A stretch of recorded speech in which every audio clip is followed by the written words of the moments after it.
दोस्तों, महाभारत अनुशासन पर्व के दान धर्म पर्व के अंतर्गत अध्याय 18 में भगवान श्री कृष्ण द्वारा भगवान शिव की महिमा का वर्णन हुआ है। भगवान श्री कृष्ण बोलते हैं, हे राजन, सूर्य के समान तपते हुए से तेजस्वी उपमन्यु ने मेरे समीप कहा था कि जो पाप कर्मी मनुष्य अपने अशुभ आचरणों से कलुषित हो गए हैं, वे तपोगुनी या रजोगुनी वृत्ति के लोग भगवान शिव की शरण नहीं लेते हैं। जिनका अंतःकरण पवित्र है, वे ही द्विज महादेव जी की शरण लेते हैं। जो परमेश्वर शिव का भक्त है, वह सब प्रकार से बरतता हुआ भी पवित्र अंतःकरण वाले वनवासी मुनियों के समान है। भगवान रुद्र संतुष्ट हो गए तो ये ब्रह्म पद, विष्णु पद, देवताओं सहित देवेंद्र पद अथवा तीनों लोकों का अधिपत्य प्रदान कर सकते हैं। हे तात, जो मनुष्य मन से भी भगवान शिव की शरण लेते हैं, वे सब पापों का नाश करके देवताओं के साथ निवास करते हैं। बारंबार तालाब के तटभूमि को खोद खोद कर उन्हें चौपट कर देने वाला और इस सारे जगत को जलती आग में झोंक देने वाला पुरुष भी यदि महादेव जी की आराधना करता है तो वह पाप से लिप्त नहीं होता है। समस्त लक्षणों से हीन अथवा सब पापों से युक्त मनुष्य भी यदि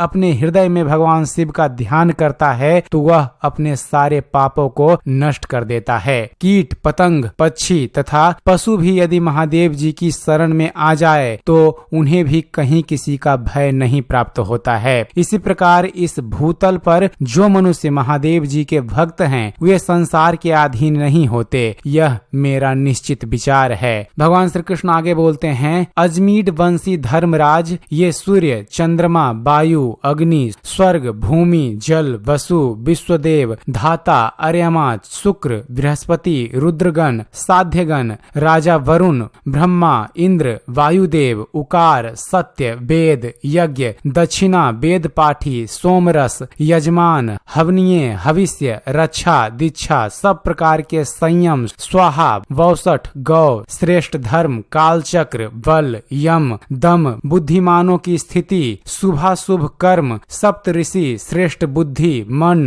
दर्शन, श्रेष्ठ स्पर्श, कर्मों की सिद्धि, सोमप, लेख, याम तथा तूषित आदि देवगण, दीप्तिशाली गंधप, धूपम ऋषि, वाग्रीरुद्ध और मनोविरुद्ध भाव, शुद्ध भाव, निर्माण कार्य में तत्पर रहने वाले देवता, स्पर्श मात्र से भोजन करने वाले, दर्शन मात्र से पेय रस का पान करने वाले, घृत पीने वाले, जिनके संकल्प करने मात्र से अभिष्ट वस्तु नेत्रों के समक्ष प्रकाशित होने लगती है, ऐसे जो देवताओं में मुख्य गण हैं, जो दूसरे दूसरे देवता हैं, जो सुपर्ण, गंधर्व, पिशाच, दानव, यक्ष, चारण तथा नाग हैं, जो स्थूल, सूक्ष्म, कोमल, असूक्ष्म सुख, इस लोक के दुख, परलोक के दुख, सांख्य, योग एवं पुरुषार्थों में श्रेष्ठ मोक्ष रूप परम पुरुषार्थ बताया गया है, इन सब को तुम महादेव जी से ही उत्पन्न हुआ समझो, जो इस भूतल में प्रवेश करके महादेव जी की पूर्वकृत सृष्टि की रक्षा करते हैं, जो समस्त जगत के रक्षक, विभिन्न प्राणियों की सृष्टि करने वाले और श्रेष्ठ हैं। वे संपूर्ण देवता भगवान शिव से ही प्रकट हुए हैं। ऋषि मुनि तपस्या द्वारा जिसका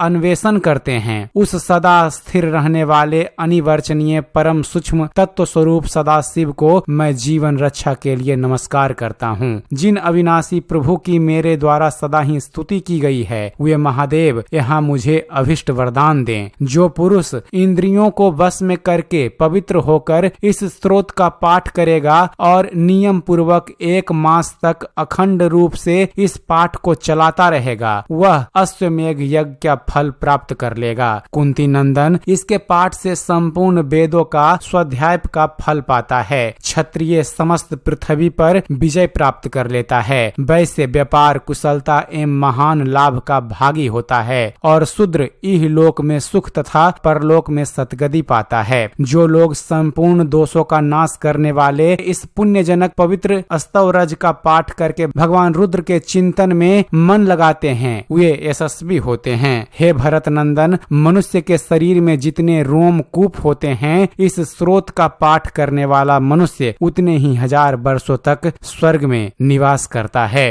तो दोस्तों, एक बार प्रेम से बोलिए जय शिव शंकर, जय श्री कृष्ण। उम्मीद करते हैं फ्रेंड्स आप सभी को हमारा ये वीडियो पसंद आया होगा। वीडियो पसंद आया हो तो वीडियो को लाइक और शेयर करना मत भूलिएगा। और दोस्तों, ऐसे ही ज्ञानवर्धक वीडियो देखते रहने के लिए आप हमारे इस चैनल ज्ञान मंथन को सब्सक्राइब करना मत भूलिएगा। आप हमारे इस चैनल को सब्सक्राइब कीजिए और देखते रहिए, जानते रहिए। धन्यवाद। जय हिंद।